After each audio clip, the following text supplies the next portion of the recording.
กราบทักทายสบายดีเด้อน้องผู้ทุกคนพบมาพอกันมื้อนี้ก็อยู่ทางวัดทางวาพี่น้องเด้อสบายดีเด้อมาเลยกับมาใส่บาตรวันศีลใหญ่พี่น้องเอ้ยอยู่ทางต่างตากแดดอยู่น่ะมันแดดกำลังสิเตรียมสิขึ้นไปแล้วพี่น้องเอ้ยตรงคนยังหลายทางเทิงคุณกับคนใส่เต็มอยู่เต็มโปรเจกต์เต็มโปรเจกต์อยู่คนลงมาหลายแล้วมื้อนี้เนาะเป็นบ้านพักมันรุดเลยคนอันนี้เดือโปรเจกต์ลงมานั่งทางลมเอ๊ะยังนั่นวิวข่าวนะบ่วิวสวยเด้เบิ่งทางนั้นหุ่นอะทางนั้นก็เต็มอยู่เด็กกับหุ่นนางทางเทิงหุ่นก็เต็มอยู่ได้พี่น้องเลยเดี๋ยวจักน้อยกับเขาก็ได้ขึ้นไปใส่เนาะให้บางๆแน่ขึ้นไปกระเดียวกระญาติซิ่งกัน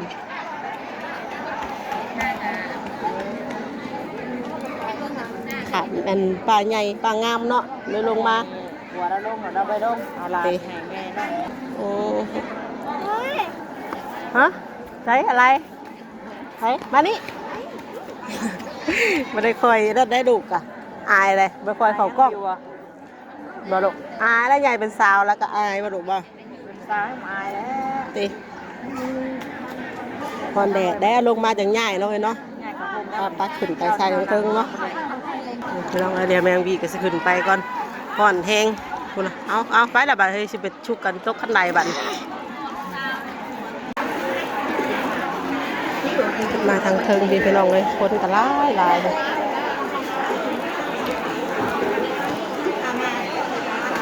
คนลายแย่กันอยู่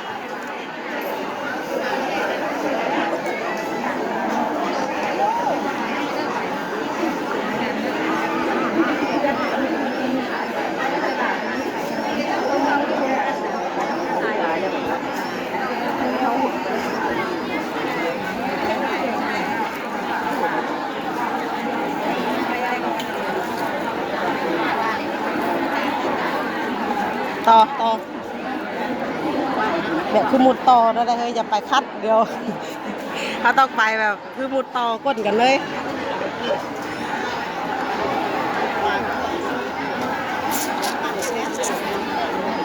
ไม่จะเป็น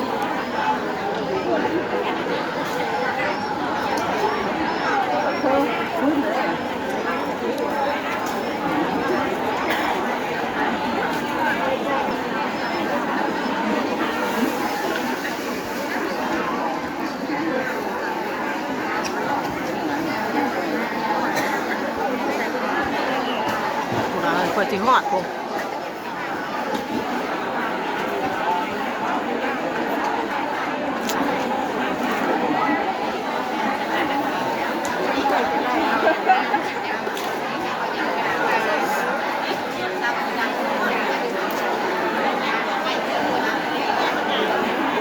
คนก็ลงมาหลายแล้ววันนี้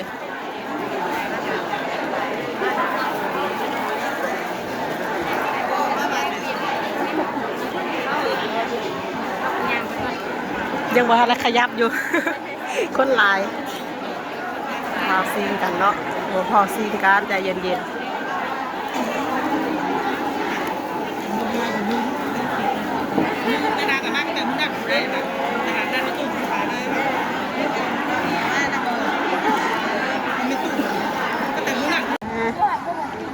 ลงมาแล้วเป็นพี่น้องเลยใส่บาตรเรียบร้อยแล้วเนาะลงมานั่งถ่าอยู่รุมอีก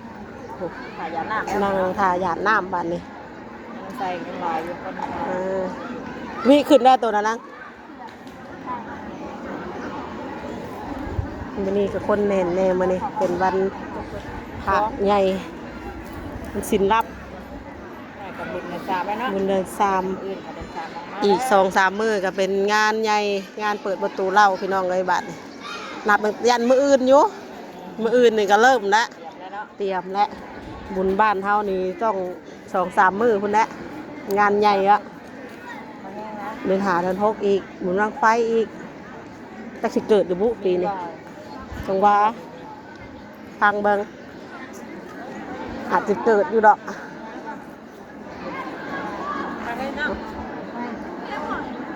ขึ้นไว้เพิ่นจุ่มบาดไปได้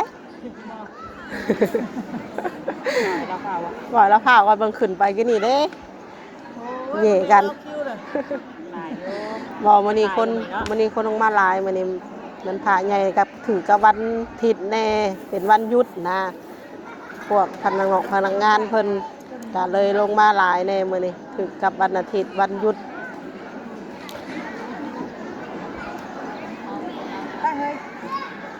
คมคักอดีเลยสะอาดสะอ้างดีวัดกันเนี่ยพ่อเพิ่นลุกขึ้นมาปัดตาดตั้งแต่4 โมงผู้3-4 โมงเช้า4-5 โมงเพิ่นก็ลุกปัดตาดซุมื้อเลยถึงว่าอ้าวเด็กมือดุจ้ะวิอันนี้มองน้องมาเลยคือไปอยู่พุ่นเลยเด็ดมือปลอมลูกสาวข่อยเด็กของน้องมาเลย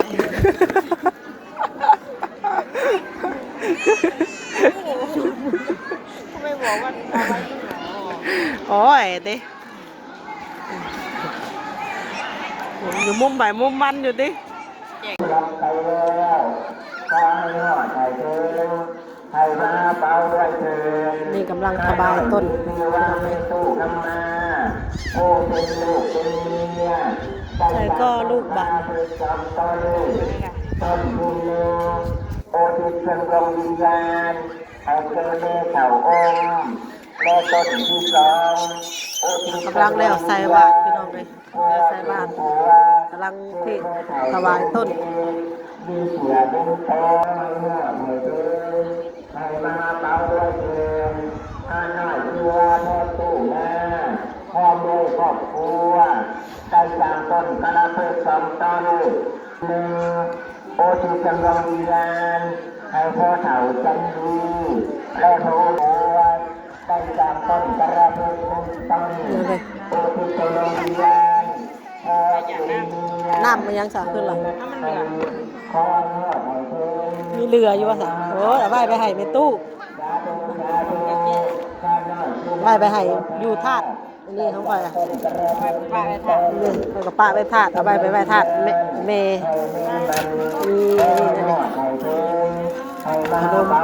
ขนมก้อนหนึ่งกับน้ำเข้าไปธาตุพอธาตุเมพี่น้องเลยไปถาดน้ำของเอาไปจุดไปจุดดูธาตุเย็นลบเลยห้วยเลยอันนี้ว่าพอดีสลองกันมาไอ้สลองเดือน5 เดือน 6เบิดบุญบังไฟเลยนะสลองไอ้กุฏิสีสมไอ้ห้อยงามขนาด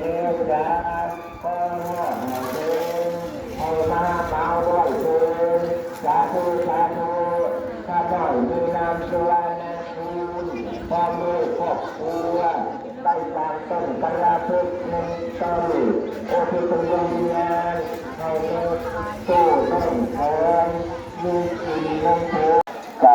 แล้วเป็นที่เรียบร้อยบัดนี้พี่น้องเลยมีแต่ไปหาเลาะติดเข่าบซุ่มบซ่าแล้วบัดนี้พี่น้องเลยตามต้นไม้ต้นโตตามสถานที่ต่างๆป้า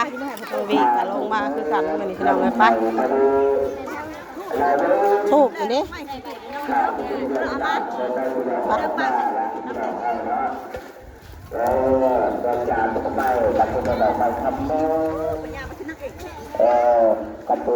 ลืมติไม่ตาดวงตาบอกไม่สองคำใช่บิวตี้ว่าบิวตี้ขึ้นไปข้างบนเลยกับเอ๋แม่กับโบราณโมดูโบราณในสมัยพ่อแม่ที่ผู้ชายเกิดได้แล้วถึงว่าอยู่ได้นี่คือมันเป็นภาษาเนาะเราถึงจะเดินก็เราเกี่ยวเราทำเราเชื่ออะไรต่าง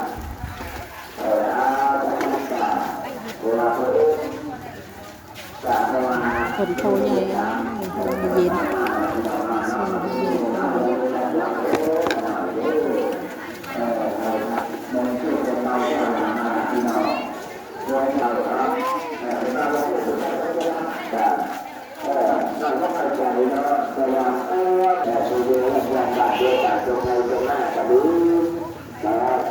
ลงมาทำด้ว ผู้รู้ขาดเวลาจะเป็นหน้าธรรมดาเราตัดว่าตัวเพื่อนน้องผู้รู้จะหาเงินหาทองทำอะไรได้แล้วอาจจะไม่ได้ใช้เวลาเป็นชื่อเวลาที่เราได้ที่เราได้ชื่อมาจากเราที่เราได้ทำที่เราได้ชื่อเราได้ทำเราได้ชื่อเราได้ทำเราได้ทำ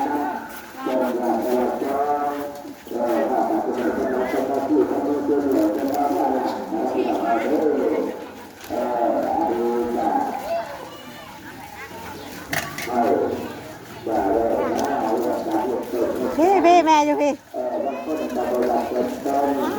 หาแม่บ่อะพี่ข่าวบูซาบ่โอ้ใส่หมังมูอ่ะมีพุ่นบ่ปั๊บพี่ข่าวบูซาแล้วก่อนจังไปซื้อหมังมู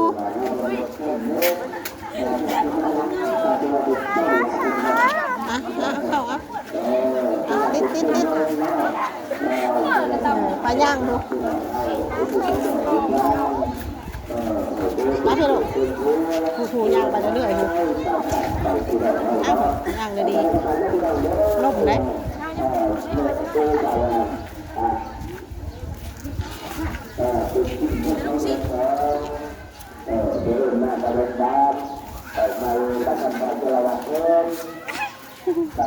รับย่าง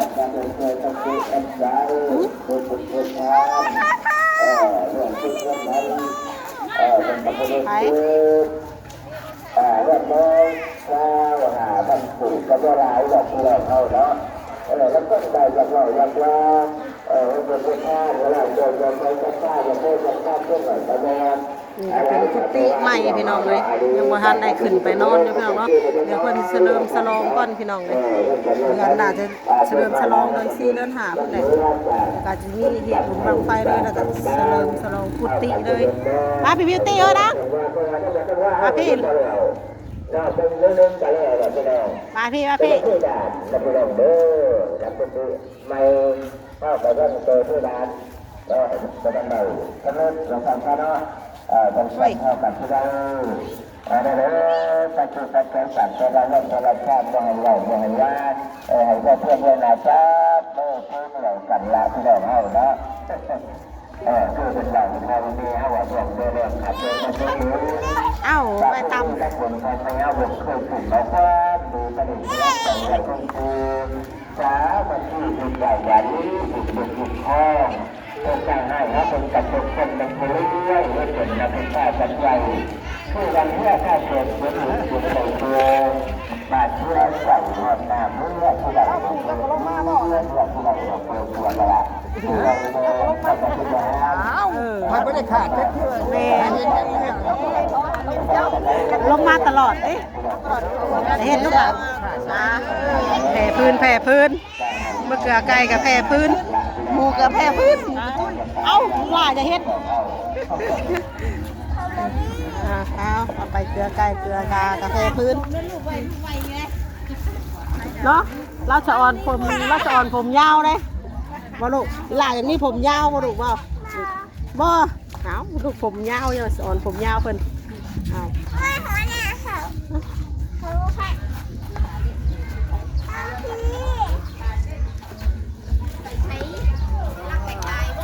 ยังเลย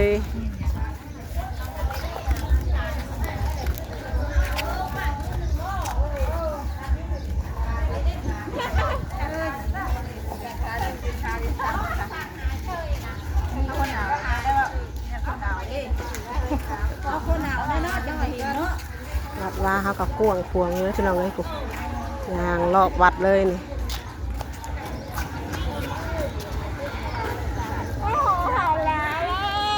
เอาเข่าอีกบ่ลูกเอาเข่าติด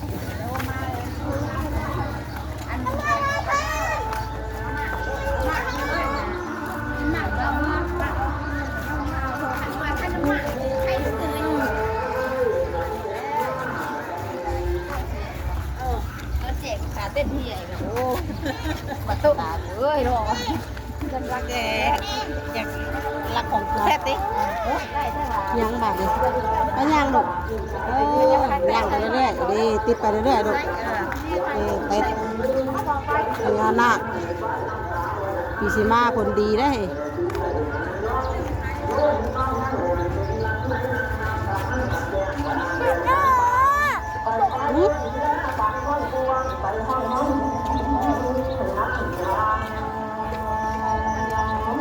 แม่ว่ายันเมื่อแล้วรถบุกมูนะดูนะ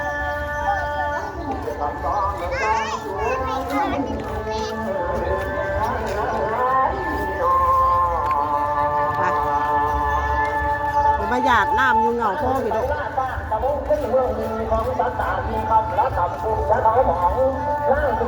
เลขต้นขึ้นเลยเลขต้นขึ้นเลยดิแม่แล้วแต่ว่าต้องห้อยไม่โผล่กะ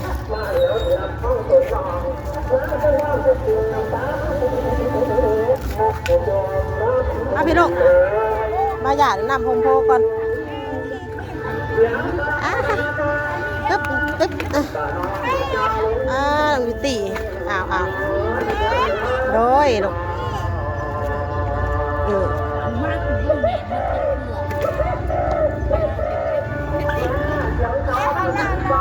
เดี๋ยวแม่เอาให้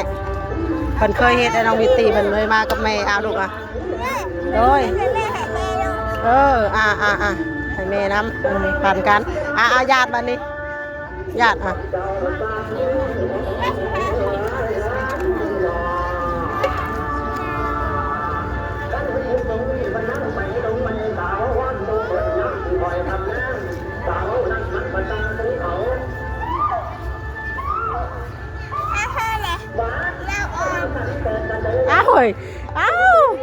กินน้ำทั้งหยาดทั้งกินเลยหลงดีตีเนี่ยเฮ็ดคักอะไรหรอชาทูกินจนเอื้อมอีกบ่ไหวบิวตี้นี่มาดูตัดไว้ไปฮะโอ้ยลูกหลานแม่บังมูเมื่อยได้ลูกเมื่อแล้วเพิ่นมาจองเครื่องคายแล้วนี่เครื่องหั่นเพิ่นมาจองไว้เครื่องคายน่ะใช้หมักมูนั่น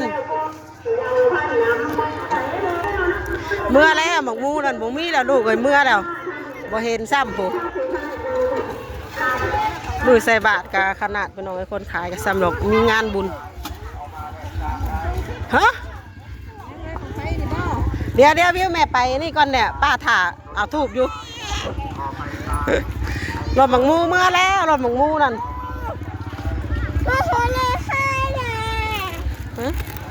นี่นะป้าถ่าทูบอยู่ให้ป้าไต่ก่อนให้ป้าไต่หลายๆอันรถวิไต่สักเดี๋ยวให้ป้าไต่โอ้ยหลานกันเนาะสบาย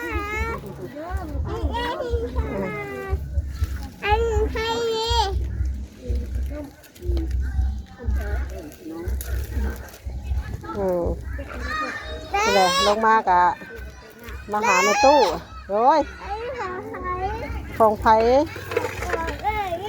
เห็นบ่ได้กับไผ่ก็ยืมทูบมันได้เฮ้ยจุดอะไรหรอกจุดเพื่อไงน่ะให้ป้าจุดก่อนลูกเทียนเลยมีบ่เทียนอันไตบ่เบิดนะจุดเทียนเนาะเนาะได้ดูคนสั่นเดินดาลาวเลยเพิ่นหยาดน้ำกับหยาดแล้วก็กินน้ำค่ะถ้ากินทั้งคานดิใช่ไปเลยให้แม่ก่อนแม่ก่อน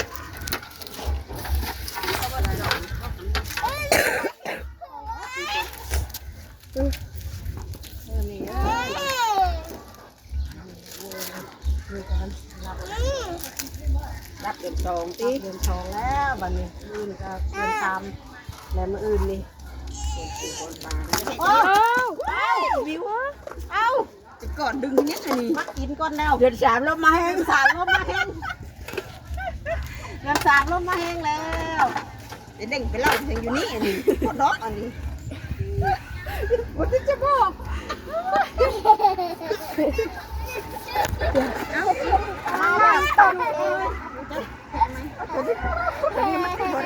ใครจะขีดว่าได้ซ้ำบาทใครถึงน้ำน้ำจักโอ้ถึงน้ำมันแล้ว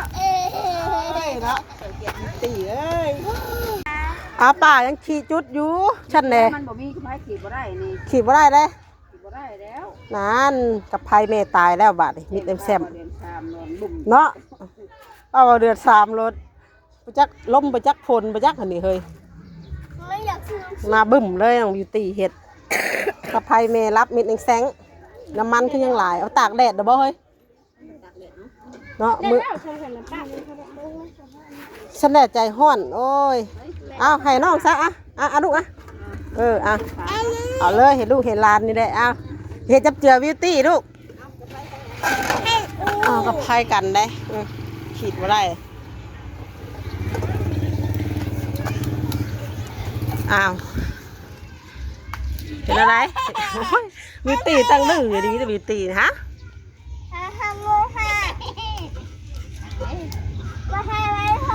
โอ้เบิ่งเอาลูกหลานจะถือซาเด้อแม่ตู้เอ้ย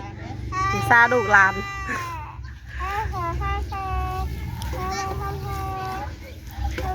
เสียบมันนี่ลูกทูตู้เด้อใส่เฮ็ดบุญไปก็ให้ฮอดให้เทิงทูนี่ไม่แห้งท้ายเขาต้องขึ้นไปอันนั้นบ่น้อยต้องแซ่เลยนั่นไหวบ่แซ่ข้าวสารบ่ตากแดดเนาะเลยเราพี่น้องวันนี้ก็ลงมาทำบุญพี่น้องเลยปันศีลใหญ่เนาะศีลลับก็ทำบุญกุศลไปหาผู้ร่วงลับไปแหละพี่น้องเลยพี่น้องเลยพี่น้องวันนี้กันน้องบีก็จะจบคลิปไว้ซ้ำนี้ก่อนเด้อเนาะพี่น้องเนาะเดี๋ยวพบกันในคลิปต่อไปคลิปนี้กันน้องเนาะเดี๋ยวพบกันในคลิปต่อไปคลิปนี้จะไปแล้วขอกล่าวคำว่าสบายดีบ่ทุกคนเด้อเนาะสบายดีป่าดุง